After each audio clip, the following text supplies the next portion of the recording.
ಪ್ರಶಾಂತವಾಗಿರುವಂತ volcano ಒಂದ್ಸಲ ಎರೆಪ್ಟ್ ಆಗೋದಕ್ಕೆ start ಆದ್ರೆ ಏನೆಲ್ಲ ಆಗಬಹುದು ಅಂತ ಒಂದ್ಸಲ ಯೋಚನೆ ಮಾಡಿ. ನಾವಿವಾಗ ನೋಡ್ತಿರೋದು ಅಂತದೇ ಒಂದು ಹಿಸ್ಟೋರಿಕಲ್ ಫ್ಯಾಂಟಸಿ ಡಿಸಾಸ್ಟರ್ ಮೂವಿ. ಈ ಮೂವಿ ಅಂತೂ ನಿಮ್ಮನ್ನ ಒಂದು ಅದ್ಭುತವಾದ ಪ್ರಪಂಚಕ್ಕೆ ಕರ್ಕೊಂಡು ಹೋಗೋದ್ರಲ್ಲೇ ಡೌಟೇ ಇಲ್ಲ. ಒಂದು ಸುಂದರವಾದ ರಾಜ್ಯ, ಒಂದು ಭಯಾನಕ ವಾಲ್ಕೆನೋ ಪಕ್ಕ ಇರುತ್ತೆ, ಅದರ ಸುತ್ತ ಅದ್ಭುತವಾದ ನದಿ ಮತ್ತೆ ವಿಶಾಲ ಸಮುದ್ರ ಇರುತ್ತೆ. ಆದ್ರೆ ಕೊನೆಗೆ ಅವುಗಳಿಂದನೇ ಆ ರಾಜ್ಯ ಅತ್ಯಂತ ಕ್ರೂರವಾಗಿ ಕೊನೆಗೊಳ್ಳುತ್ತೆ. ಅದರ ಮಧ್ಯದಲ್ಲಿ ನಾವು ನಿಷ್ಕಲ್ಮಶ ಪ್ರೀತಿ ಮತ್ತೆ ಸಾವಿರಾರು ಜನಗಳ ಜೊತೆ ಹೋರಾಡುವಂತಹ ವೀರರನ್ನ ಈ ಮೂವಿನಲ್ಲಿ ನೋಡಬಹುದು. ಅಂದಾಗೆ ನಾವಿವಾಗ ನೋಡ್ತಿರುವಂತ ಮೂವಿ ಪೋಂಪೆ ಅಂತ. ಇದೊಂದು ರೋಮನ್ ವರ್ಲ್ಡ್. ರೋಮನ್ ನಲ್ಲಿರುವಂತ ಪೋಂಪೆ ಅನ್ನೋ ಸಿಟಿನಲ್ಲಿ ನಡೆದಿರುವಂತ ಸ್ಟೋರಿನ ಇನ್ಸ್ಪೈರ್ ಆಗಿ ತಗೊಂಡು ಈ ಮೂವಿನ ಮಾಡಿದ್ದಾರೆ. ಅದರಿಂದ ಇನ್ನ ಜಾಸ್ತಿ ಟೈಮ್ ವೇಸ್ಟ್ ಮಾಡದೆ ಈ ಮೂವಿ ಸ್ಟೋರಿ ಕಡೆ ಹೋಗೋಣ. ಈ ಮೂವಿ ಶುರುವಾದಾಗ ಒಂದು ಸ್ಲೋಗನ್ ತೋರಿಸ್ತಾರೆ. ಅದೇನಂದ್ರೆ, ಕತ್ಲಲ್ಲಿ ನೀವು ಮಹಿಳೆಯರ ಅಳುವಿಕೆಯನ್ನ, ಅನಂತಗಳ ನಡುಗೆಯನ್ನ ಮತ್ತು ಪುರುಷರ ಗೋಳನ್ನ ಕೇಳಬಹುದು. ಕೆಲವರು ಸಹಾಯಕ್ಕೆ ಪ್ರಾರ್ಥಿಸಿದರು, ಇತರರು ಸಾವನ್ನ ಬಯಸಿದರು. ಆದ್ರೂ ಅವರ ಸಹಾಯಕ್ಕೆ ಯಾರು ಬಾರದೇ ಇದ್ದಾಗ ಇನ್ನು ಹೆಚ್ಚು ದೇವತೆಗಳು ಅವರ ಪಾಲಿಗೆ ಉಳಿದಿಲ್ಲ ಎಂದು ಊಹಿಸಿದರು. ಅಷ್ಟರಲ್ಲಿ ಇಡೀ ವಿಶ್ವವು ಶಾಶ್ವತ ಕತ್ತಲೆಯಲ್ಲಿ ಮುಳುಗಿತು ಅಂತ ಬರ್ತಿರುತ್ತೆ. ನಂತರ ನಮ್ಗೆ ಒಂದು ಮಗು ಮಲ್ಗಿರೋದ್ನ ತೋರಿಸ್ತಾರೆ. ಅವಾಗ ಅವನಿಗೆ ಕುದುರೆಗಳು ಮಾಡ್ತಿರುವಂತ ಶಬ್ದನ ಕೇಳಿಸ್ಕೊಂಡು ನಿದ್ದೆಯಿಂದ ಎಚ್ಚರಿಕೆ ಆಗುತ್ತೆ. ಹಾಗಾಗಿ ಅವನು ಎದ್ದು ಹೊರಗಡೆ ಬಂದು ನೋಡಿದ್ರೆ ಯಾರು ಶತ್ರುಗಳು ಅವರ ಜನಗಳ ಮೇಲೆ ಅಟ್ಯಾಕ್ ಮಾಡಿ ಎಲ್ಲರನ್ನು ಸಾಯಿಸ್ತಾ ಇರ್ತಾರೆ. ಅಲ್ಲಿರುವಂತ ಜನಾಂಗಕ್ಕೆ ರಿಬೆಲಿಯನ್ ಆಫ್ ದ ಸೆಲೆಟಿಕ್ ಆರ್ಸ್ ಟ್ರೈಬ್ಸ್ ಅಂತ ಕರೀತಾರೆ. ಅವ್ರಗಳ ಮೇಲೆ ರೋಮನ್ ದೇಶದ ಸೈನಿಕರು ಅಟ್ಯಾಕ್ ಮಾಡಿ ಎಲ್ಲರನ್ನು ಸಾಯಿಸ್ತಾ ಇರ್ತಾರೆ. ಅದನ್ನೆಲ್ಲ ಈ ಪುಟ್ಟ ಮಗು ಅಬ್ಸರ್ವ್ ಮಾಡ್ತಿರ್ಬೇಕಾದ್ರೆ ಆ ಸೈನಿಕರು ಅದರ ತಂದೆನೂ ಕೂಡ ಸಾಯಿಸ್ಬಿಡ್ತಾರೆ. ಅದನ್ನ ಆ ಮಗು ತಾಯಿ ನೋಡಿ ಆ ಮಗುನ ಕಾಪಾಡೋದಕ್ಕೆ ಅಂತ ಅಲ್ಲಿಂದ ಬೇರೆ ಕಡೆ ಕರ್ಕೊಂಡು ಹೋಗ್ತಾ ಇರ್ತಾರೆ. ಅಷ್ಟರಲ್ಲಿ ಒಬ್ಬ ಸೈನಿಕ ಅವರನ್ನು ಕೂಡ ಸಾಯಿಸ್ಬಿಡ್ತಾನೆ. ಇವನೇ ನೋಡಿ ರೋಮನ್ ದೇಶದ ಭ್ರಷ್ಟ ಸೆನೇಟರ್. ಇವನ ಹೆಸರು ಕರುಸ್ ಅಂತ. ಕೇವಲ ಅವರ ವ್ಯಾಪಾರ ಮಾರ್ಗದಲ್ಲಿ ಈ ಬುಡಕಟ್ಟು ಜನಾಂಗ ಇದ್ರು ಅನ್ನೋ ಕಾರಣಕ್ಕೆ ಅವರನ್ನೆಲ್ಲ ಸಾಯಿಸಿ ಅವರ ಮನೆಗಳಿಗೆ ಬೆಂಕಿ ಹಚ್ಚಿ ಎಲ್ಲನೂ ಸಂಪೂರ್ಣವಾಗಿ ಸರ್ವನಾಶ ಮಾಡ್ಬಿಡ್ತಾರೆ. ಆ ಸಮಯದಲ್ಲಿ ಮಗು ಕರುಸ್ ಅದರ ತಾಯಿನ ಸಾಯಿಸೋದ್ನ ಮಲ್ಕೊಂಡೆ ಅಬ್ಸರ್ವ್ ಮಾಡ್ತಿರುತ್ತೆ. ಅವಾಗ ಅದ್ರ ಕೈಲಿ ಏನು ಮಾಡೋದಕ್ಕೂ ಆಗ್ತಾ ಇರೋದಿಲ್ಲ. ಇವನ ಹೆಸರು ಪ್ರೋಕ್ಯುಲಸ್ ಅಂತ. ಇವನು ಕರುಸ್ ಸೈನ್ಯದಲ್ಲಿ ಕಮಾಂಡರ್ ಆಗಿ ಕೆಲಸ ಮಾಡ್ತಿರ್ತಾನೆ. ಅವನು ಬದುಕುಳ್ದಿರೋರ್ನೆಲ್ಲ ಮಗು ಮುಂದೆನೆ ಅತ್ಯಂತ ಕ್ರೂರವಾಗಿ ಸಾಯಿಸ್ಬಿಡ್ತಾನೆ. ಅದನ್ನೆಲ್ಲ ನೋಡಿ ಆ ಮಗು ಕೂಡ ಸತ್ತಿರೋ ತರ ಮಲಗ್ಬಿಡುತ್ತೆ. ಹಾಗಾಗಿ ಸೈನಿಕರು ಆ ಮಗುನು ಕೂಡ ಸತ್ತಿರುವಂತ ಜನಗಳ ಮಧ್ಯೆ ತಂದು ಹಾಕ್ತಾರೆ. ಬೆಳಗಾಗೋಷ್ಟರಲ್ಲಿ ಆ ಜಾಗ ಸಂಪೂರ್ಣವಾಗಿ ಸ್ಮಶಾನ ತರ ಕನ್ವರ್ಟ್ ಆಗ್ಬಿಟ್ಟಿರುತ್ತೆ. ಅಷ್ಟೆಲ್ಲ ಜನಗಳ ಮಧ್ಯೆ ಈ ಮಗು ಮಾತ್ರ ಬದುಕೊಳ್ದಿರುತ್ತೆ. ಅದರ ತಂದೆ ತಾಯಿನ ಸೈನಿಕರು ಸಾಯಿಸಿ ಒಂದು ಮರಕ್ಕೆ ನೇತಾಕಿರ್ತಾರೆ. ಆ ದೃಶ್ಯನೆಲ್ಲ ನೋಡಿದ್ರು ಕೂಡ ಆ ಮಗುಗೆ ಸ್ವಲ್ಪನೂ ಭಯ ಆಗ್ತಿರೋದಿಲ್ಲ. ಕಣ್ಣಲ್ಲಿ ಒಂದನಿ ನೀರು ಕೂಡ ಬರ್ತಿರೋದಿಲ್ಲ. ಎಲ್ಲನೂ ತನ್ನ ಎದೆಲಿ ಬಚ್ಚಿಟ್ಕೊಂಡಿರುತ್ತೆ. ಈಗಿರ್ಬೇಕಾದ್ರೆ ಅವತ್ ರಾತ್ರಿ ಆ ಮಗುಗೆ ಎಲ್ಲಿ ಹೋಗ್ಬೇಕು ಅಂತಾನೆ ಗೊತ್ತಾಗ್ದೆ ಒಂದು ಮರದ ಹತ್ರ ಕೂತಿರುತ್ತೆ. ನೆಕ್ಸ್ಟ್ ಡೇ ಅದೇ ದಾರಿಲಿ ಕೆಲವರು ಕುದುರೆಗಳಲ್ಲಿ ಹೋಗ್ತಿರ್ತಾರೆ. ಅವರು ಆ ಮಗುನ ನೋಡಿ ಅವ್ರ ಜೊತೆನೆ ಕರ್ಕೊಂಡು ಹೋಗ್ತಾರೆ. ಅವರು ಆ ಮಗುನ ಅವರ ಗುಲಾಮನನ್ನಾಗಿ ಮಾಡ್ಕೊಂಡಿರ್ತಾರೆ. ನಂತರ ನಮ್ಗೆ ಲಂಡನಿಯಂನ ಕ್ಯಾಪಿಟಲ್ ಆದ ಬ್ರಿಟಾನಿಯನ್ನ ತೋರಿಸ್ತಾರೆ. ಅದೊಂದು ಅದ್ಭುತ ಸಿಟಿ ಆಗಿರುತ್ತೆ. 17 ವರ್ಷಗಳ ನಂತರ ಗ್ರೀಕಸ್ ಅನ್ನೋ ಒಬ್ಬ ವ್ಯಕ್ತಿ ಗ್ಲೇಡಿಯೇಟರ್ಸ್ ಗಳನ್ನ ಕೊಂಡ್ಕೊಳ್ಳೋದಿಕ್ಕೆ ಅಂತ ಬಂದಿರ್ತಾನೆ. ಅವಾಗ್ಲೇ ನೋಡಿ ಈ ಮೂವಿಯ ಹೀರೋ ಆ ಕಡೆಗ್ ಬರ್ತಾನೆ. ಇವನ ಹೆಸರು ಮೀಲೋ ಅಂತ.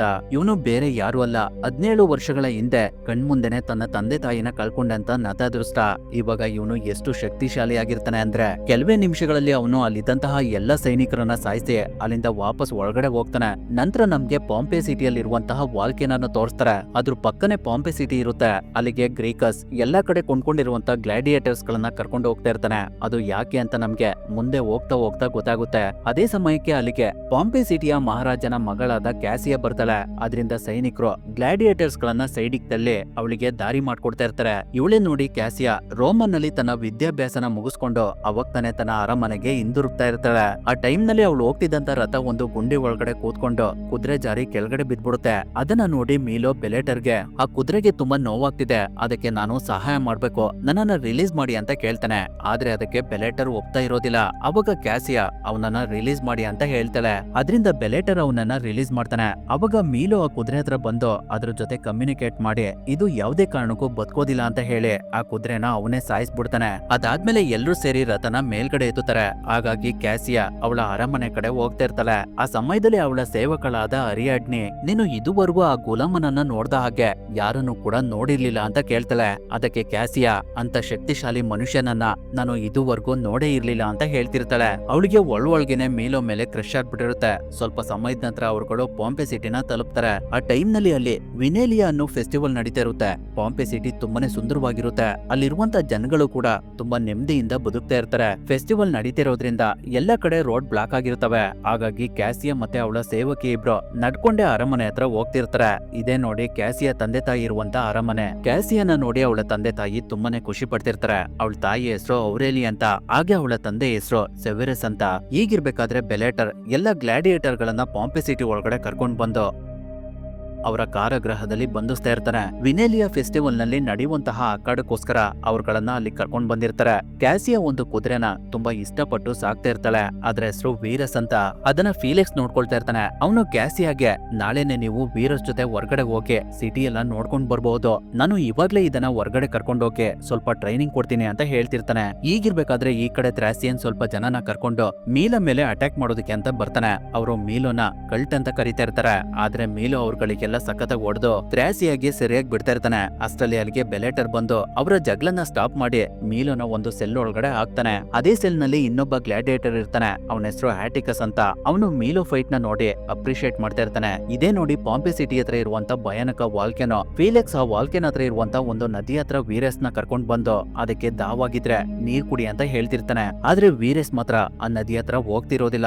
ಯಾಕಂದ್ರೆ ಆ ನದಿಲೆಲ್ಲ ವಾಲ್ಕೆನೋ ಸ್ಪ್ರೆಡ್ ಆಗ್ಬಿಟ್ಟಿರುತ್ತೆ. ಹಾಗಾಗಿ ವೀರಸ್ ಫೀಲೆಕ್ಸ್ ನ ಕೆಳಗಡೆ ಬೀಳ್ಸಿ ಅದು ಅಲ್ಲಿಂದ ಓಡೋಗ್ಬಿಡುತ್ತೆ. ಫೀಲೆಕ್ಸ್ ಅಲ್ಲಿಂದ ಹೊರಗಡೆ ಬರೋಷ್ಟ್ರಲ್ಲೇ ಅಲ್ಲಿರುವಂತ ಭೂಮಿ ಎಲ್ಲ ಕುಸ್ತು ಫೀಲೆಕ್ಸ್ ಅದ್ರೊಳಗಡೆ ಬಿದ್ದು ಸತ್ತೋಗ್ಬಿಡ್ತಾನೆ. ಈಗಿರ್ಬೇಕಾದ್ರೆ ನೆಕ್ಸ್ಟ್ ಡೇ ಎಲ್ಲ ಗ್ಲಾಡಿಯೇಟರ್ಸ್ ಗಳನ್ನ ಪ್ರಾಕ್ಟೀಸ್ ಗೋಸ್ಕರ ಹೊರಗಡೆ ಕರ್ಕೊಂಡು ಹೋಗ್ತಾ ಇರ್ತಾರೆ. ಇದೇ ನೋಡಿ ಫೈನಲ್ ಆಗಿ ಫೈಟ್ ನಡೆಯುವಂತಹ ಸ್ಟೇಡಿಯಂ. ಅದ್ರೊಳಗಡೆ ಎಲ್ಲರೂ ಪ್ರಾಕ್ಟೀಸ್ ಮಾಡ್ತಾ ಇರ್ತಾರೆ. ಆದ್ರೆ ಆರ್ಟಿಕಸ್ ಜೊತೆ ಹೋರಾಡೋದಕ್ಕೆ ಯಾರು ಕೂಡ ರೆಡಿ ಇರೋದಿಲ್ಲ. ಒಂದ್ ವೇಳೆ ಫೈನಲ್ ನಲ್ಲಿ ಯಾರು ವಿನ್ ಆಗ್ತಾರೋ ಅವರು ಗುಲಾಮಗಿರಿಯಿಂದ ಹೊರಗಡೆ ಬರ್ತಾರೆ. ಹಾಗೆ ಅವರಿಗೆ ಒಳ್ಳೆ ಬಹುಮಾನ ಕೂಡ ಸಿಗುತ್ತೆ. ಆರ್ಟಿಕಸ್ ಅಲ್ಲಿ ಇರೋರ್ಗೆಲ್ಲ ನನ್ ಜೊತೆ ಹೋರಾಡುವಂತಹ ಯಾರಾದ್ರೂ ವೀರರಿದ್ರೆ ನನ್ ಮುಂದೆ ಬನ್ನಿ ಅಂತ ಹೇಳ್ತಿರ್ತಾನೆ. ಅವಾಗ ಅಲ್ಲಿಗೆ ಮೀಲೋ ಬರ್ತಾನೆ. ಹಾಗಾಗಿ ಅವರಿಬ್ರು ಫೈಟ್ ಮಾಡೋದಕ್ಕೆ ಸ್ಟಾರ್ಟ್ ಮಾಡ್ತಾರೆ. ಇಬ್ರು ಸ್ಟ್ರಾಂಗ್ ಇರೋದ್ರಿಂದ ಇಬ್ರು ಕೂಡ ಈಕ್ವಲ್ ಆಗಿ ಹೊಡೆದಾಡ್ತಾ ಇರ್ತಾರೆ. ಅವರನ್ನ ಗ್ರೀಕಸ್ ಒಂದು ಜಾಗದಲ್ಲಿ ಅಬ್ಸರ್ವ್ ಮಾಡ್ತಾ ಇರ್ತಾನೆ. ಆ ಸಮಯದಲ್ಲಿ ಥ್ರಾಸಿಯನ್ ಮೀಲೋ ಹಿಂದೆಯಿಂದ ಬಂದು ಅವನನ್ನ ಸಾಯಿಸೋದಕ್ಕೆ ನೋಡ್ತಾನೆ. ಆದ್ರೆ ಅಷ್ಟರಲ್ಲಿ ಆರ್ಟಿಕಸ್ ಮೀಲೋನ ಬಚಾವ್ ಮಾಡ್ಬಿಡ್ತಾನೆ. ಹಾಗಾಗಿ ಮೀಲೋ ಸೆಲ್ ನಲ್ಲಿ ಇರ್ಬೇಕಾದ್ರೆ ಆರ್ಟಿಕಸ್ಗೆ ನನ್ನನ್ನ ನೀನು ಯಾಕೆ ಕಾಪಾಡ್ದೆ ಅಂತ ಕೇಳ್ತಾನೆ. ಅದಕ್ಕೆ ಆರ್ಟಿಕಸ್ ಗ್ಲಾಡಿಯೇಟರ್ ನ ಸಾವು ಯಾವಾಗ್ಲೂ ಅವನ ಮುಂದೆಯಿಂದ ಬರ್ಬೇಕು, ಹಿಂದೆಯಿಂದ ಅಲ್ಲ. ನಾಳೆನೆ ನಾನು ನಿನ್ನ ಮುಂದೆಯಿಂದನೇ ಬಂದು ಸಾಯಿಸ್ತೀನಿ ಅಂತ ಹೇಳ್ತಿರ್ತಾನೆ. ಅವಾಗ ಮೀಲೋ ಕೂಡ ಸರಿಯಾದ ಸಮಯ ಬಂದಾಗ ನಿನ್ನ ಸಾವು ನನ್ನಿಂದನೇ ಆಗುತ್ತೆ ಅಂತ ಹೇಳ್ತಿರ್ತಾನೆ. ಈಗಿರ್ಬೇಕಾದ್ರೆ ನೆಕ್ಸ್ಟ್ ಡೇ ಪಾಂಪಿ ಸಿಟಿಗೆ ರೋಮನ್ ನ ಸೆನೆಟರ್ ಆದ ಕರುಸ್ ಬರ್ತಾನೆ. ಅವನ ಜೊತೆ ಅವನ ಸೇನೆ ಕೂಡ ಬಂದಿರುತ್ತೆ. ಅವ್ರಿಗೆಲ್ಲ ಉಳ್ಕೊಳ್ಳೋದಕ್ಕೆ ಸೆವೆರಸ್ ಒಂದು ಜಾಗನೇ ಬಿಟ್ಟಿರ್ತಾನೆ. ಹಾಗಾಗಿ ಅವನು ಮತ್ತೆ ಅವನ ಹೆಂಡತಿ ಆ ಜಾಗಕ್ಕೆ ಬಂದು ಸೆನೆಟರ್ ಆದ ಕರುಸ್ಗೆ ಸ್ವಾಗತ ಮಾಡಿ ರೋಮನ್ ನ ಹೊಸ ರಾಜನಾದ ಟೈಟನ್ಸ್ ಬಗ್ಗೆ ವಿಚಾರಿಸ್ತಾರೆ. ಆದ್ರೆ ಅವರ ಬಗ್ಗೆ ಕರುಸ್ ಏನು ಹೇಳೋದಿಲ್ಲ. ಅದು ರಾಜನೀತಿ ಇರ್ಬೋದು ಅಂತ ಅನ್ಕೊಂಡು ಸೆವೆರಸ್ ಮತ್ತೆ ಅವನ ಹೆಂಡತಿ ಇಬ್ರು ಅಲ್ಲಿಂದ ಹೋಗ್ತಾರೆ. ನಂತರ ಕ್ಯಾಸಿಯಾ ಅವಳ ತಾಯಿ ಹತ್ರ ನಮ್ಮ ತಂದೆಯವರು ರೋಮನ್ ಸೆನೆಟರ್ ನ ನಮ್ಮ ರಾಜ್ಯಕ್ಕೆ ಯಾಕೆ ಕರ್ಸಿದ್ದಾರೆ ಅಂತ ಕೇಳ್ತಾಳೆ. ಅದಕ್ಕೆ ಅವರು ರೋಮನ್ ರಾಜ್ಯನಾದ ಟೈಟನ್ಸ್ ನಮ್ಮ ರಾಜ್ಯನ ವಿಸ್ತಾರ ಮಾಡೋದಕ್ಕೆ ಹಣ ಖರ್ಚು ಮಾಡ್ತೀನಿ ಅಂತ ಒಪ್ಕೊಂಡಿದ್ದಾರೆ. ಹಾಗಾಗಿ ಅವರು ಈ ಸೆನೆಟರ್ ನ ಕಳ್ಸಿದ್ದಾರೆ ಅಂತ ಹೇಳ್ತಾರೆ. ಅವಾಗ ಕ್ಯಾಸಿಯಾ ಟೈಟನ್ಸ್ ಒಳ್ಳೆ ರಾಜನಲ್ಲ, ಅವನ ಆಳ್ವಿಕೆ ಶುರುವಾದ್ಮೇಲೆ ರೋಮನ್ ದೇಶ ತುಂಬಾನೇ ಬದಲಾಗಿದೆ ಅಂತ ಹೇಳ್ತಿರ್ತಾಳೆ. ಅಷ್ಟಲ್ಲೇ ಅಲ್ಲಿಗೆ ವೀರಸ್ ಬರ್ತಿರುತ್ತೆ. ಅದ್ರ ಜೊತೆ ಫೀಲೆಕ್ಸ್ ಇಲ್ದಿರೋದನ್ನ ನೋಡಿ ಔರೇಲಿಯಾ ಅವನಿಗೆ ಏನಾಗಿರ್ಬಹುದು ಅನ್ನೋದನ್ನ ಅರ್ಥ ಮಾಡ್ಕೊಳ್ತಾ ಇರ್ತಾರೆ. ಈಗಿರ್ಬೇಕಾದ್ರೆ ಅವತ್ ರಾತ್ರಿ ಕೆಲವು ಗ್ಲೇಡಿಯೇಟರ್ಸ್ ಗಳನ್ನ ಸೆಲ್ ನಿಂದ ಹೊರಗಡೆ ಕರ್ಕೊಂಡು ಹೋಗ್ತಾ ಇರ್ತಾರೆ. ಆ ಸಮಯದಲ್ಲಿ ಮೈಲೋ ಪ್ರೋಕ್ಯುಲಸ್ ನ ನೋಡ್ಬಿಡ್ತಾನೆ. ಅವಾಗ ಅವನಿಗೆ ಅವರ ಜನಗಳನ್ನೆಲ್ಲ ಸಾಯಿಸಿದ್ದು ಅವನೇ ಅನ್ನೋದು ಅರ್ಥ ಆಗುತ್ತೆ. ನಂತರ ಅವ್ರಗಳನ್ನ ಒಂದು ಜಾಗಕ್ಕೆ ಕರ್ಕೊಂಡು ಬಂದು ನಿಲ್ಲಿಸ್ತಾರೆ. ಅವಾಗ ಕೆಲವು ಲೇಡೀಸ್ ಗಳು ಗ್ರೀಕಸ್ ಗೆ ಸ್ವಲ್ಪ ದುಡ್ಡನ್ನ ಕೊಟ್ಟು ಆ ಗ್ಲೇಡಿಯೇಟರ್ಸ್ ಗಳನ್ನ ಟಚ್ ಮಾಡ್ತಾ ಎಂಜಾಯ್ ಮಾಡ್ತಾ ಇರ್ತಾರೆ. ಅದೇ ಸಮಯದಲ್ಲಿ ಇನ್ನೊಂದ್ ಕಡೆ ಸೆವೆರಸ್ ಕರುಸ್ಗೆ ಅವ್ರು ರೆಡಿ ಮಾಡಿರುವಂತ ಸ್ಟೇಡಿಯಂ ನ ತೋರಿಸ್ತಾ ಇರ್ತಾರೆ.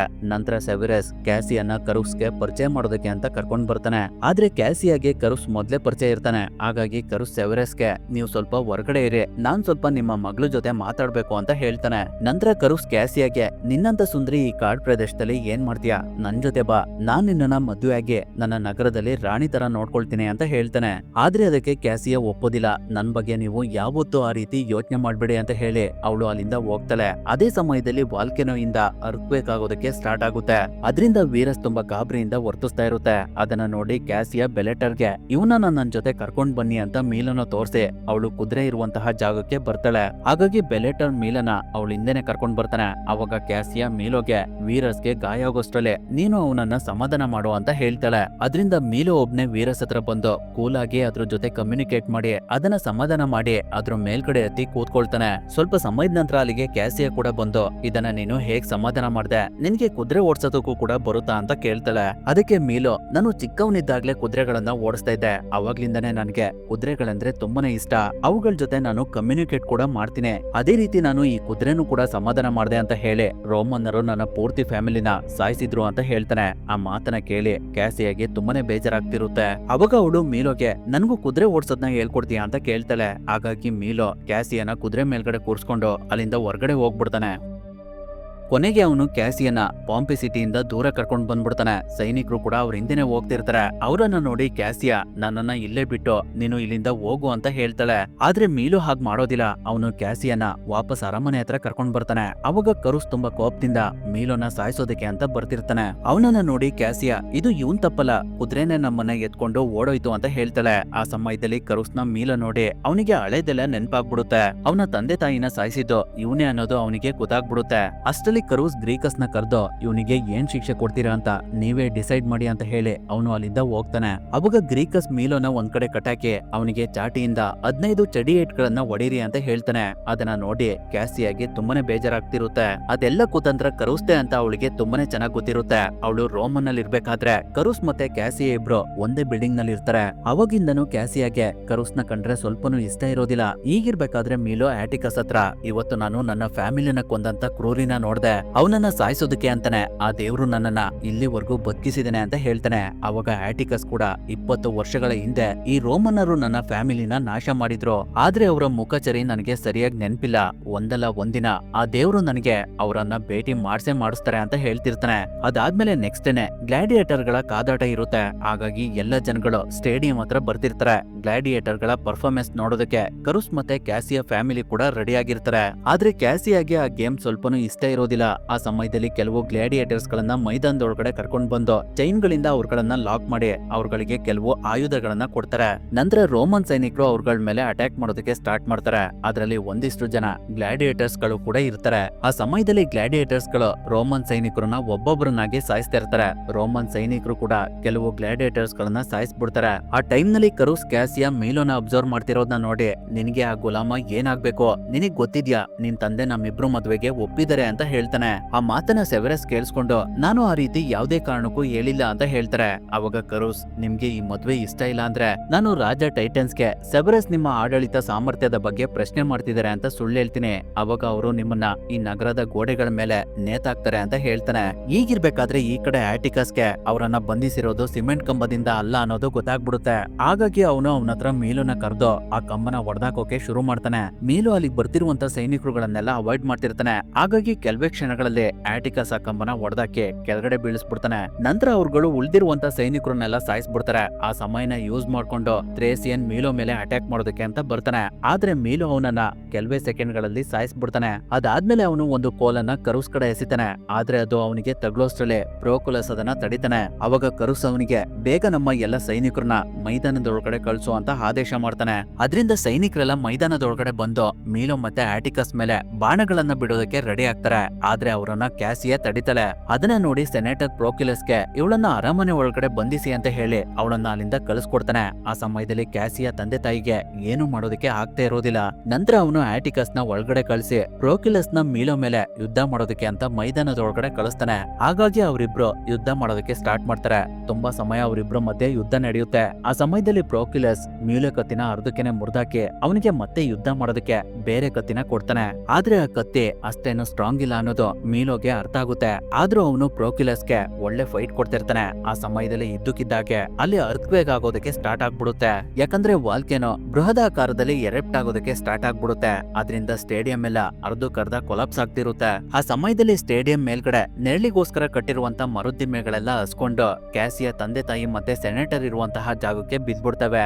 ಜನಗಳೆಲ್ಲ ಸ್ಟೇಡಿಯಂ ನ ಬಿಟ್ಟು ಹೊರಗಡೆ ಹೋಗ್ತಾ ಇರ್ತಾರೆ. ಆ ಟೈಮ್ ನಲ್ಲಿ ಮೀಲೋ ಪ್ರೋಕ್ಯುಲಸ್ ನ ಹೇಳ್ಕೊಂಡು ಕಾರಾಗೃಹದೊಳಗಡೆ ಬಿದ್ದೋಗ್ಬಿಡ್ತಾನೆ. ಅವಾಗ ಮೀಲೋ ಅಲ್ಲಿದ್ದಂತ ಗ್ಲಾಡಿಯೇಟರ್ಸ್ ಗಳನ್ನೆಲ್ಲ ರಿಲೀಸ್ ಮಾಡ್ತಾನೆ. ಆದ್ರೆ ಅವ್ರುಗಳು ಅವನ ಮೇಲೆ ಅಟ್ಯಾಕ್ ಮಾಡೋಷ್ಟರಲ್ಲೇ ಪ್ರೋಕ್ಯುಲಸ್ ಆ ಜಾಗದಿಂದ ಹೊರಗಡೆ ಬಂದು ಡೋರ್ ನ ಕ್ಲೋಸ್ ಮಾಡ್ಬಿಡ್ತಾನೆ. ಹಾಗಾಗಿ ಗ್ಲಾಡಿಯೇಟರ್ಸ್ ಗಳಿಗೆ ಬೆಲೆಟರ್ ಮಾತ್ರ ಸಿಗಾಕೊಳ್ತಾನೆ. ಅದರಿಂದ ಎಲ್ರು ಸೇರಿ ಅವನನ್ನ ಸಾಯಿಸ್ಬಿಡ್ತಾರೆ.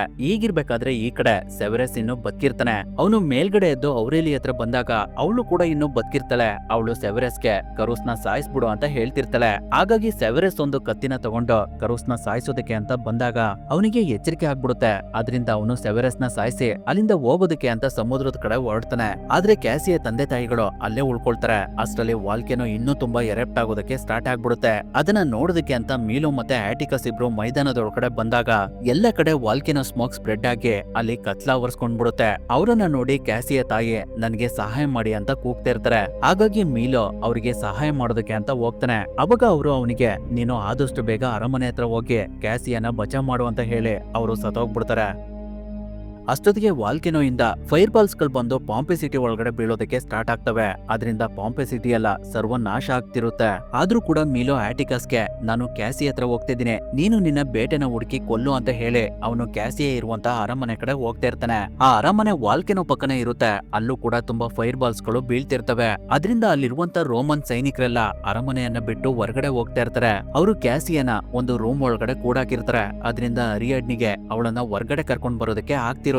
ಆ ಸಮಯದಲ್ಲಿ ಅರಮನೆ ಕೂಡ ಸ್ವಲ್ಪ ಸ್ವಲ್ಪನೇ ಕೊಲಾಪ್ಸ್ ಆಗೋದಕ್ಕೆ ಸ್ಟಾರ್ಟ್ ಆಗಿರುತ್ತೆ. ಅಷ್ಟರಲ್ಲಿ ಅಲ್ಲಿಗೆ ಮೀಲೋ ಬಂದು ಅರಿಯಾಡ್ನಿ ಹತ್ರ ಕ್ಯಾಸಿಯ ಎಲ್ಲಿದ್ದಾಳೆ ಅನ್ನೋದನ್ನ ತಿಳ್ಕೊಂಡು ಅವಳಿರುವಂತ ಡೋರ್ ನ ಓಪನ್ ಮಾಡಿ ಕ್ಯಾಸಿಯನ್ನ ಅಲ್ಲಿಂದ ಹೊರಗಡೆ ಕರ್ಕೊಂಡ್ ಬರ್ತಾನೆ. ಆ ಟೈಮ್ ನಲ್ಲಿ ಅರಿಯಾಡ್ನಿ ಕ್ಯಾಸಿಯಾಗೆ ನೀರ್ ತರೋದಕ್ಕೆ ಅಂತ ಹೋಗ್ತಾಳೆ. ಆದ್ರೆ ಅಷ್ಟರಲ್ಲಿ ಅವಳಿರುವಂತ ಜಾಗ ಕುಸ್ಬಿಡುತ್ತೆ. ಹಾಗಾಗಿ ಅರಿಯಾಡ್ನಿ ಕೂಡ ಅದ್ರೊಳಗಡೆ ಬಿದ್ದು ಸತ್ತೋಗ್ತಾಳೆ. ಅವಳನ್ನ ಸೇವ್ ಮಾಡೋದಕ್ಕೆ ಕ್ಯಾಸಿಯ ಮತ್ತೆ ಮೀಲೋ ಕೈಲಿ ಆಗೋದಿಲ್ಲ. ಅದನ್ನ ನೋಡಿ ಮೀಲೋ ಇಮಿಡಿಯೇಟ್ ಆಗಿ ಕ್ಯಾಸಿಯನ್ನ ಕರ್ಕೊಂಡು ಆ ಅರಮನೆಯಿಂದ ವೀರಸ್ನ ಸಹಾಯದಿಂದ ಹೊರಗಡೆ ಬರ್ತಾನೆ. ಅದೇ ಸಮಯದಲ್ಲಿ ಈ ಕಡೆ ಕರೂಸ್ ತನ್ನ ಸೈನ್ಯದ ಸಹಾಯದಿಂದ ಸಮುದ್ರದ ಕಡೆ ಹೋಗ್ತಾ ಇರ್ತಾನೆ. ಆದ್ರೆ ಯಾರು ಅವನಿಗೆ ದಾರಿ ಬಿಡ್ತಾ ಇರೋದಿಲ್ಲ. ಹಾಗಾಗಿ ಅವನು ಮತ್ತೆ ಅವನ ಸೈನಿಕರೆಲ್ಲ ಅಡ್ಡ ಸಿಕ್ತವ್ರನ್ನೆಲ್ಲ ಸಾಯಿಸ್ತಾ ಇರ್ತಾರೆ. ಆಲ್ರೆಡಿ ಗ್ರೀಕಸ್ ಒಂದು ಬೋಟ್ ನಲ್ಲಿ ಪಾಂಪೆ ಸಿಟಿನ ಬಿಟ್ಟು ಹೋಗ್ತಾ ಇರ್ತಾನೆ. ಆದ್ರೆ ದುರದೃಷ್ಟಕ್ಕೆ ಅವನಿರುವಂತ ಬೋಟ್ಗೆನೆ ಸರಿಯಾಗಿ ಒಂದು ಫೈರ್ ಬಾಲ್ ಬಂದು ಬಿದ್ಬಿಡುತ್ತೆ. ಅದರಿಂದ ಅವನು ಸತ್ತೋಗ್ತಾನೆ. ಈ ಕಡೆ ಜನಗಳೆಲ್ಲ ಜಾಮ್ ಆಗಿರೋದ್ನ ಆಟಿಕಸ್ ನೋಡಿ ಮುಂದೆ ಏನಾಗ್ತಿರ್ಬಹುದು ಅಂತ ತಿಳ್ಕೊಳ್ಳೋದಕ್ಕೆ ಸ್ವಲ್ಪ ಮೇಲ್ಗಡೆ ಎತ್ತಿ ನೋಡ್ತಾನೆ. ಆ ಸಮಯದಲ್ಲಿ ಸಮುದ್ರದಲ್ಲಿರುವಂತ ನೀರೆಲ್ಲ ವಾಪಸ್ ಹೋಗ್ತಿರುತ್ತೆ. ಯಾಕಂದ್ರೆ ಒಂದು ದೈತ್ಯಕಾರದ ವೇವ್ ಕ್ರಿಯೇಟ್ ಆಗಿ ಅದು ಮತ್ತೆ ಪಾಂಪೆ ಸಿಟಿ ಕಡೆನೆ ಬರ್ತಿರುತ್ತೆ. ಅದರಿಂದ ಸಮುದ್ರದಲ್ಲಿರುವಂತ ಬೋಟ್ ಗಳೆಲ್ಲ ಕೊಚ್ಕೊಂಡು ಜನಗಳಿರೋ ಕಡೆನೆ ಬರ್ತಿರ್ತವೆ. ಅದನ್ನ ನೋಡಿ ಅಲ್ಲಿದ್ದಂತ ಜನಗಳೆಲ್ಲ ಮತ್ತೆ ಪಾಂಪೆ ಸಿಟಿ ಕಡೆನೆ ಓಡೋಗ್ತಾ ಇರ್ತಾರೆ. ಆ ವೇವ್ ಎಷ್ಟು ದೊಡ್ಡದಾಗಿರುತ್ತೆ ಅಂದ್ರೆ ಅಲ್ಲಿದ್ದಂತ ಬಿಲ್ಡಿಂಗ್ ಗಳೆಲ್ಲ ಮುಚ್ಚೋಗ್ತಿರ್ತವೆ. ಜನಗಳೆಲ್ಲ ನೀರ್ನಲ್ಲಿ ಕೊಚ್ಕೊಂಡು ಹೋಗ್ತಾ ಇರ್ತಾರೆ. ಅದ್ರ ಫೋರ್ಸ್ಗೆ ಒಂದು ಬೋಟು ಸಿಟಿ ಒಳಗಡೆನೆ ನುಗ್ಬಿಡುತ್ತೆ. ಕೊನೆಗೆ ಆ ವೇವ್ ಪಾಂಪೆ ಸಿಟಿಯ ಕೋಟೆ ಹತ್ರ ಬಂದು ಸ್ಟಾಪ್ ಆಗ್ಬಿಡುತ್ತೆ. ಅಷ್ಟರಲ್ಲಿ ತುಂಬಾ ಜನ ಸತ್ತೋಗಿರ್ತಾರೆ. ಅದೃಷ್ಟಕ್ಕೆ ಆಟಿಕಸ್ಗೆ ಏನೂ ಆಗಿರೋದಿಲ್ಲ. ಅಷ್ಟರಲ್ಲಿ ವಾಲ್ಕೆನೋ ಇಂದ ದೈತ್ಯಕಾರದ ಕಲ್ಗಳು ಬಂದು ಸಿಟಿ ಒಳಗಡೆ ಎಲ್ಲ ಬೀಳೋದಕ್ಕೆ ಸ್ಟಾರ್ಟ್ ಆಗ್ತವೆ. ಅವುಗಳ ಫೋರ್ಸ್ಗೆ ಸಿಟಿ ಒಳಗಡೆ ಇದ್ದಂತಹ ಜನಗಳು ಕೂಡ ಸತ್ತೋಗ್ಬಿಡ್ತಾರೆ. ಆದ್ರೆ ಮೀಲು ಮತ್ತೆ ಕ್ಯಾಸಿ ಇಬ್ರು ಅವುಗಳಿಂದ ಹೇಗೋ ಬಚಾವ್ ಆಗ್ತಾರೆ. ಇನ್ನೇನು ಎಲ್ಲ ಶಾಂತಿ ಆಯ್ತು ಅಂತ ಅವ್ರುಗಳು ಅನ್ಕೊಳ್ತಿರ್ಬೇಕಾದ್ರೆ ಮತ್ತೆ ಫೈರ್ ಬಾಲ್ಸ್ ಗಳು ಬಂದು ಪಾಂಪೆ ಸಿಟಿ ಒಳಗಡೆ ಬೀಳೋದಕ್ಕೆ ಸ್ಟಾರ್ಟ್ ಆಗ್ತವೆ. ಹಾಗಾಗಿ ಮೀಲೋ ಕ್ಯಾಸಿಯನ್ನ ಕರ್ಕೊಂಡು ಅಲ್ಲಿಂದ ಹೋಗ್ತಾ ಇರ್ತಾನೆ. ಅವಾಗ ಅವರಿಗೆ ಒಂದು ಜಾಗದಲ್ಲಿ ಆಟಿಕಸ್ ಸಿಗ್ತಾನೆ. ಅವನನ್ನ ನೋಡಿ ಮೀಲೋಗೆ ತುಂಬಾನೇ ಖುಷಿ ಆಗ್ತಿರುತ್ತೆ. ಅವಾಗ ಆಟಿಕಸ್ ಮೀಲೋಗೆ ನಾವು ಸಮುದ್ರದ ತೀರದ ಕಡೆ ಹೋಗೋದಕ್ಕೆ ಆಗೋದಿಲ್ಲ, ಅಲ್ಲಿರುವಂತ ದೋಣಿಗಳೆಲ್ಲ ನಾಶ ಆಗ್ಬಿಟ್ಟಿದಾವೆ ಅಂತ ಹೇಳ್ತಿರ್ತಾನೆ. ಆ ಮಾತನ್ನ ಕೇಳಿಸ್ಕೊಂಡು ಕ್ಯಾಸಿಯಾ ಹಾಗಾದ್ರೆ ನಾವು ದಕ್ಷಿಣ ದಿಕ್ಕಿನ ಕಡೆ ಹೋಗ್ಬೇಕು, ಆದ್ರೆ ನಡ್ಕೊಂಡು ಹೋಗೋದು ತುಂಬಾನೇ ಕಷ್ಟ ಅಂತ ಹೇಳ್ತಿರ್ತಾಳೆ. ಅವಾಗ ಅವ್ರುಗಳು ವಾಪಸ್ ಸ್ಟೇಡಿಯಂ ಹತ್ರ ಬಂದು ಅಲ್ಲಿರುವಂತ ಕುದುರೆಗಳನ್ನ ತಗೊಂಡು ದಕ್ಷಿಣ ದಿಕ್ಕಿನ ಕಡೆ ಹೋಗೋದಕ್ಕೆ ಡಿಸೈಡ್ ಮಾಡಿ ಮೈದಾನದ ಹತ್ರ ಬರ್ತಾರೆ. ಅಲ್ಲಿ ಕ್ಯಾಸಿಯಾ ಅವರ ತಂದೆ ತಾಯಿನ ನೋಡಿ ತುಂಬಾನೇ ದುಃಖ ಪಡ್ತಿರ್ತಾಳೆ. ಆಟಿಕಸ್ ಮತ್ತೆ ಮೀಲೋ ಇಬ್ರು ಕುದುರೆಗಳನ್ನ ತಗೊಂಡೋಗೋದಕ್ಕೆ ಅಂತ ಕುದುರೆಗಳಿರುವಂತಹ ಜಾಗಕ್ಕೆ ಬರ್ತಾರೆ. ಆದ್ರೆ ಅಷ್ಟೊತ್ತಿಗಾಗ್ಲೇ ಅಲ್ಲಿಗೆ ರೋಮನ್ ಸೈನಿಕರು ಬಂದು ಅಲ್ಲಿದ್ದಂತ ಕುದುರೆಗಳನ್ನ ತಗೊಂಡು ಹೋಗ್ಬಿಟ್ಟಿರ್ತಾರೆ. ಹಾಗಾಗಿ ಮೀಲೋ ಮತ್ತೆ ಆಟಿಕಸ್ ಇಬ್ರು ವಾಪಸ್ ಮೈದಾನದ ಕಡೆ ಹೋಗ್ತಾ ಇರ್ತಾರೆ. ಅದೇ ಸಮಯಕ್ಕೆ ಈ ಕಡೆ ಕರೂಸ್ ಕ್ಯಾಸಿಯನ ಅವನ ಕುದುರೆ ಗಾಡಿಗೆ ಬಂಧಿಸಿ ಅಲ್ಲಿಂದ ಹೊರಡ್ತಾ ಇರ್ತಾನೆ. ಅಷ್ಟರಲ್ಲಿ ಅಲ್ಲಿಗೆ ಮೀಲೋ ಮತ್ತೆ ಆಟಿಕಸ್ ಇಬ್ರು ಬಂದ್ಬಿಡ್ತಾರೆ. ಅವರನ್ನ ಕರೂಸ್ ನೋಡಿ ಅವನು ಅವನ ಸೈನ್ಯಕ್ಕೆ ಇವರನ್ನ ಮುಗಿಸ್ಬಿಡಿ ಅಂತ ಹೇಳಿ ಅವನು ಕ್ಯಾಸಿಯನ ಕರ್ಕೊಂಡು ಅಲ್ಲಿಂದ ಹೋಗ್ಬಿಡ್ತಾನೆ. ಹಾಗಾಗಿ ಮೀಲೋ ಮತ್ತೆ ಆಟಿಕಸ್ ಇಬ್ರು ರೋಮನ್ ಸೈನಿಕರನ್ನ ಸ್ವಲ್ಪ ಸಮಯದಲ್ಲೇ ಮುಗಿಸ್ಬಿಡ್ತಾರೆ. ಕೊನೆದಾಗಿ ಪ್ರೋಕ್ಯುಲಸ್ ಮಾತ್ರ ಉಳ್ಕೊಳ್ತಾನೆ. ಅವನನ್ನ ನೋಡಿ ಆಟಿಕಸ್ ಮೀಲೋಗೆ ನಾನ್ ಇವನನ್ನ ನೋಡ್ಕೊಳ್ತೀನಿ, ನೀನೋಗಿ ಕ್ಯಾಸಿಯನ್ನ ಬಚಾವ್ ಮಾಡು ಅಂತ ಹೇಳಿ ಮೀಲೋನ ಅಲ್ಲಿಂದ ಕಳ್ಸ್ಕೊಡ್ತಾನೆ. ಹಾಗಾಗಿ ಮೀಲೋ ವೀರಸ್ನ ತಗೊಂಡು ಕರೂಸ್ನ ಹಿಡಿಯೋದಕ್ಕೆ ಅಂತ ಹೋಗ್ತಿರ್ತಾನೆ. ಅದೇ ಸಮಯದಲ್ಲಿ ಈ ಕಡೆ ಆಟಿಕಸ್ ಪ್ರೋಕ್ಯುಲಸ್ ಜೊತೆ ಫೈಟ್ ಮಾಡೋದಕ್ಕೆ ಸ್ಟಾರ್ಟ್ ಮಾಡ್ತಾನೆ. ಅವರ ಮಧ್ಯೆ ತುಂಬಾ ಸಮಯ ಯುದ್ಧ ನಡೀತಾ ಇರುತ್ತೆ. ಇನ್ನೊಂದ್ ಕಡೆ ಕ್ಯಾಸಿಯಾ ಅವ್ರ ಹಿಂದೆ ಮೀಲೋ ಬರ್ತಿರೋದನ್ನ ನೋಡಿ ಕುದುರೆ ಗಾಡಿಯಲ್ಲಿರುವಂತಹ ಒಂದು ಚಿಕ್ಕ ಮರದ ಪೀಸ್ ನ ತಗೊಂಡು ಅವಳ ಕೈಗಾಕಿರುವಂತ ಲಾಕ್ ನ ಬಿಚ್ಚೋದಕ್ಕೆ ಟ್ರೈ ಮಾಡ್ತಿರ್ತಾಳೆ. ಆ ಸಮಯದಲ್ಲಿ ಇಡೀ ಪಾಂಪೆ ಸಿಟಿ ಎಲ್ಲ ಸಂಪೂರ್ಣವಾಗಿ ನಾಶ ಆಗ್ತಿರುತ್ತೆ. ಈಗಿರ್ಬೇಕಾದ್ರೆ ಈ ಕಡೆ ಪ್ರೋಕ್ಯುಲಸ್ ಆಟಿಕಸ್ಗೆ ಅವನ ಕತ್ತಿಯಿಂದ ಚುಚ್ಚಿ ನೀವುಗಳು ಯಾವತ್ತು ರೋಮನರ್ಗೆ ಸರಿಸಮ ಆಗೋದಕ್ಕೆ ಸಾಧ್ಯನೇ ಇಲ್ಲ ಅಂತ ಹೇಳ್ತಿರ್ತಾನೆ. ಅವಾಗ ಆಟಿಕಸ್ ಅವನನ್ನ ಇಟ್ಕೊಂಡು ಅವನಿಗೆ ಹಾಕಿರುವಂತ ಕತ್ತಿನ ಅರ್ಧಕ್ಕೆನೆ ಕಟ್ ಮಾಡಿ ನಾನು ನೋಡ್ತೀನಿ ಈ ರೋಮನ್ನರು ಗ್ಲಾಡಿಯೇಟರ್ಸ್ ಗಳಿಗೆ ಎಷ್ಟು ಸರಿಸಮ ಅಂತ ಹೇಳಿ ಅವನ ಕೈಯಲ್ಲಿದ್ದಂತಹ ಕತ್ತಿನ ಪ್ರೋಕ್ಯುಲಸ್ಗೆ ಚುಚ್ಚಿ ಗ್ಲಾಡಿಯೇಟರ್ಸ್ ಗಳು ಯಾವತ್ತೋ ನಿಮ್ ತರ ಭಿಕ್ಷೆ ಬಿಡೋದಿಲ್ಲ ಅಂತ ಹೇಳ್ತಿರ್ತಾನೆ. ಈ ಕಡೆ ಕ್ಯಾಸಿಯಾ ಹೇಗೋ ಮಾಡಿ ಅವಳ ಕೈಗಾಕಿರುವಂತ ಲಾಕ್ ನ ಓಪನ್ ಮಾಡಿ ಕರೂಸ್ ಗಮನನ ಬೇರೆ ಕಡೆ ಬರೋ ತರ ಮಾಡ್ತಾಳೆ. ಅದರಿಂದ ಅವ್ರುಗಳು ಹೋಗ್ತಿದ್ದಂತ ಕುದುರೆ ಗಾಡಿ ಕೆಳಗಡೆ ಬಿದ್ದೋಗ್ಬಿಡುತ್ತೆ. ಆದ್ರೆ ಅದರಿಂದ ಕ್ಯಾಸಿಯಾ ಕ್ಯಾಸಿಯಾ ಮತ್ತೆ ಕರುಸ್ಗೆ ಏನೂ ಆಗೋದಿಲ್ಲ. ಹಾಗಾಗಿ ಕರುಸ್ ಮೀಲೋ ಜೊತೆ ಫೈಟ್ ಮಾಡೋದಕ್ಕೆ ಸ್ಟಾರ್ಟ್ ಮಾಡ್ತಾನೆ. ಕರುಸ್ ತುಂಬಾನೇ ಸ್ಟ್ರಾಂಗ್ ಇರ್ತಾನೆ. ಆದ್ರೂ ಮೀಲೋ ಅವನ ಕೈಗೆ ಕತ್ತಿಯಿಂದ ಚುಚ್ಚಿ ಇನ್ನೇನು ಅವನನ್ನ ಸಾಯಿಸ್ಬೇಕು. ಅಷ್ಟರಲ್ಲಿ ಅಲ್ಲಿಗೆ ಒಂದು ಫೈರ್ ಬಾಲ್ ಬಂದು ಬಿದ್ಬಿಡುತ್ತೆ. ಅದರಿಂದ ಅವರಿಬ್ರು ಬದುಕಿಲ್ವೇನೋ ಅಂತ ಕ್ಯಾಸಿಯಾ ಅನ್ಕೊಳ್ತಿರ್ಬೇಕಾದ್ರೆ ಕರುಸ್ ಮತ್ತೆ ಮೇಲ್ಗಡೆ ಎದ್ದು ಕ್ಯಾಸಿಯಾ ಹತ್ರ ಬರ್ತಿರ್ತಾನೆ. ಅಷ್ಟರಲ್ಲಿ ಅಲ್ಲಿಗೆ ಮೀಲೋ ಕೂಡ ಬಂದು ಕರುಸ್ನ ಕುದುರೆ ಗಾಡಿಗೆ ಲಾಕ್ ಮಾಡಿ ಕ್ಯಾಸಿಯಾನ ಕರ್ಕೊಂಡು ಅಲ್ಲಿಂದ ಹೋಗ್ತಾನೆ. ಅಷ್ಟರಲ್ಲಿ ವಾಲ್ಕೆನೋ ಇಂದ ತುಂಬಾ ಲಾವಾ ಎರೆಪ್ಟ್ ಆಗಿ ಅದು ಪಾಂಪೆ ಸಿಟಿ ಕಡೆ ಎಲ್ಲ ಸ್ಪ್ರೆಡ್ ಆಗ್ತಿರುತ್ತೆ. ಹಾಗಾಗಿ ಕರುಸ್ ಸತ್ತೋಗ್ತಾನೆ. ಆ ಬೆಂಕಿ ಆರ್ಟಿಕಸ್ ಹತ್ರನು ಬಂದಿದ್ರಿಂದ ಅವನು ಕೂಡ ಸಾವಿಗೆ ಶರಣಾಗ್ತಾನೆ. ಮೀಲೋ ಕ್ಯಾಸಿಯಾನ ಕರ್ಕೊಂಡು ಎಷ್ಟೇ ದೂರ ಹೋದ್ರೂ ಕೂಡ ಬೆಂಕಿ ಅವ್ರ ಹಿಂದೆನೆ ಬರ್ತಿರುತ್ತೆ. ಅದನ್ನೆಲ್ಲ ನೋಡಿ ವೀರಸ್ ಬೇರೆ ತುಂಬಾ ಗಾಬರಿ ಪಟ್ಕೊಳ್ತಾ ಇರುತ್ತೆ. ಹಾಗಾಗಿ ಅವ್ರಗಳಿಗೆ ಬೇರೆ ದಾರಿ ಇಲ್ದೆ ಅವರು ಕೂಡ ಸಾವಿಗೆ ಶರಣಾಗ್ತಾರೆ. ಕೆಲವೇ ನಿಮಿಷಗಳಲ್ಲಿ ಬೆಂಕಿ ಇಡೀ ಪಾಂಪೆ ಸಿಟಿನೆಲ್ಲ ನಾಶ ಮಾಡ್ಬಿಡುತ್ತೆ. ಅಲ್ಲಿಗೆ ಈ ಮೂವಿ ಕೂಡ ಎಂಡ್ ಆಗುತ್ತೆ.